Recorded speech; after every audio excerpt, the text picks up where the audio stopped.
পুজোর আগে বিনা খরচে বরের টাকা বাঁচাতে ঘরে বসে একটা ফেসিয়াল করে নিলাম। তো চলো সেটাই আজকে তোমাদের সাথে আমি শেয়ার করবো। আর তোমরাও কিন্তু এটা বাড়িতে করতে পারো, সত্যি স্কিনের জন্য খুবই ভালো। আর এটা যদি আমরা সপ্তাহে একদিন করে করতে পারি না, আমাদের স্কিন এমনিতেই ভালো হয়ে যাবে।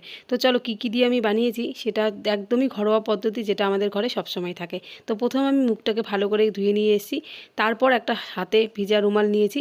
আর কী দিয়ে আমি ফেস প্যাকটা বানিয়েছি সেটা তোমাদেরকে বলি। তো আমি নিয়েছি হচ্ছে টক দই, তারপর হচ্ছে এদিকে 1 চিমটে হলুদ, আর হচ্ছে লেবুর রস। আর এই 3টে জিনিস আমাদের স্কিনের জন্য কতটা ভালো তোমরা সেটা জানোই। দই আর লেবুর মধ্যে ভিটামিন সি থাকে, আর লেবুর রস আর টক দই আমাদের স্কিনের জন্য অনেকটাই ভালো।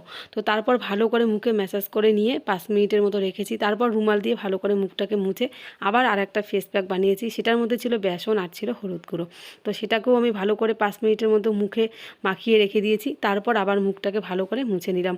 আর তারপর আমার মুখটা অনেকটাই উজ্জ্বল লাগছিল। তো চলো তোমরাও কিন্তু বাড়িতে ট্রাই করতে পারো। তো টাটা।